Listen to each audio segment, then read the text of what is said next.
You feel like you're stuck and need some help to move your idea forward? Well, I've got 7 things that might help you right now. Hey, it's Don Skaggs again with Empowered Inventing TV, the place where we try to help you help other people by taking your great innovation, the right opportunity, mixing that with sound wisdom so you can turn them into real things like products and businesses. And those people you help, they say thank you. Please continue helping us by sending you certificates of appreciation called dollar bills. Now today I want to talk to you about, and actually I'm talking to these inventors and entrepreneurs out there that where you just feel stuck. And I know all of us really at some point feel like we're just stuck and we're not getting any momentum. Well, I want to talk to you about 7 different ways that you can use to get your idea moving towards a real product. Now, first and maybe the foremost is you have to have a plan. If you fail to plan, you plan to fail. You can't do anything without a plan. You'll just kind of be wandering in all these different directions and you really won't be making any progress at all, and you'll just feel like you're on a treadmill in nowhere. You'll be the chief treadmill operator, as I heard somebody say recently. So you have to have a plan. A plan is very, very important. But a plan will not help you unless you commit to stick to that plan.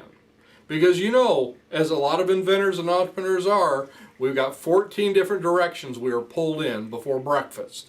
When we've got a new idea we come out with in the shower, and instead of just writing it down and kind of holding it and work on what we're working on, we tend to want to, I've gotten bored with this one now, let me just go off to this new idea I've got. This new idea is exciting because I'm just starting with it.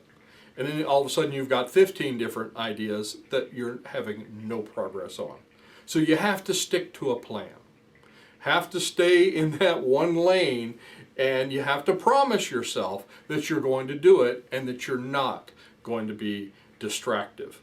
One really good process I've seen with this before is something called Kanban, where and you can look it up on the internet. It's pretty easy to find, but it's a really good system to kind of keep you on track and keep you focused on what's important.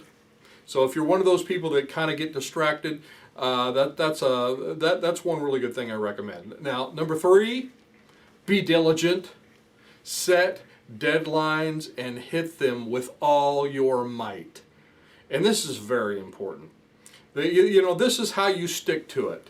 It's doing what you're supposed to do when you're supposed to do it. Well, we teach our inventors, we tell them, we say you make an appointment with your invention, your startup, your idea. You treat it like an appointment with a doctor or an attorney. You say, all right, at 6 p.m. on Wednesdays, I am going to put down the remote, get up off the couch, and I am working on my invention. I am working on my startup. I am working on my product. It has to be on paper, it has to be on purpose. And you have to be diligent about it, because there will be days you don't feel like doing it. And those are the days you have to push. So number 4, be prepared for pivots. Don't expect nothing is going to happen as you expect it to. Because you'll have this set in your mind of, okay, now we're going to go this way. And you have a plan, and it's important to have a plan, step 1. Number 1, the first thing I mentioned. But that plan can change with outside forces, that not outside forces like distraction, but outside forces that affect the path of your development of your product. Maybe it's not working exactly the way you thought when you're building your prototypes. That happens a lot. And maybe it will lead you to something else, something a little different of what it was, but it's much, much better. And maybe it's customer feedback comes. You all of a sudden find, well, in this use case, nobody wants it. But this one over here that I hadn't even thought about, well, their eyes light up. So customers can make you pivot. The market basically can make you pivot. Maybe different things happen in the market. You know, we've been in a very volatile, very changing marketplace the last couple of years. And and it's going to continue to be that way probably for a little while. So the market may change how the direction you go. So be prepared to pivot on that.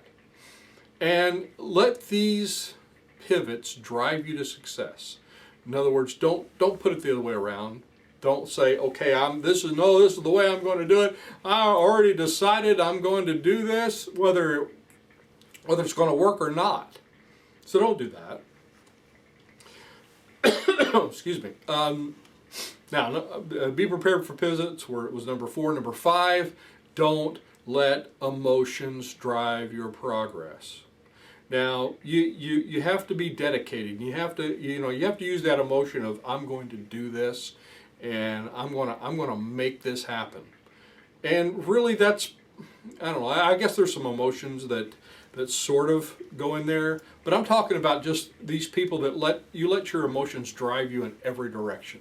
The highs propel you way, way up, but then the lows stop you right in your tracks. And those people that get up and say, you know what, I'm just not feeling it today, that will send you to a dead end. It happens every time. I see it. So don't let emotions, if you let emotions be the behind the steering wheel, it's going to take you to some bad places. It will not take you, it'll take you a few good places, but it'll take you mostly to bad places. So number 6, stay totally immersed in each step of the process. I mentioned this in another recent video. We have something called idea steps, and it's a simple plan of stepping from just the initial idea to a product that makes money. And that's available, by the way, free at empoweredinventing.com. So, but stay immersed in whatever step that you're in. Don't expect what you don't inspect. In other words, you want to be hands-on with a lot of this. Now, some things you might not be good at and you need to outsource, but don't be a toss the keys person, because you'll toss your keys and your wallet, and someone else who does not care about it like you do will not take it in the direction that you want it to go, or that you know it needs to go. And it will not, no one is going to care about your invention like you are. So lastly, number 7, hang around people who are winning, and don't hang around people who are naysayers. Well, people don't ever make money from invention. Yeah, they do. Yeah, they do. It's the ones that are doing it right and stick to it. But hang around the people that are actually winning. Don't hang around people that, whine and complain and, the little guy just can't get ahead. No, don't, just stay away from that stuff. No successful inventor ever works in total isolation. Find your tribe. Engage in your tribe. Go to inventleader.org. There's a really cool map. All the inventor groups across the country are there. Find the one that's close to you. Get engaged with it. If there's not one close to you, there's a bunch of us that are online. We're online. We have 3 different meetings we do in a month. kyinventors.org. Just go there and sign up and be a part of our tribe. But whatever you do, hang around like-minded people that are winning, not whining. Winners, not whiners. That needs to be a thing.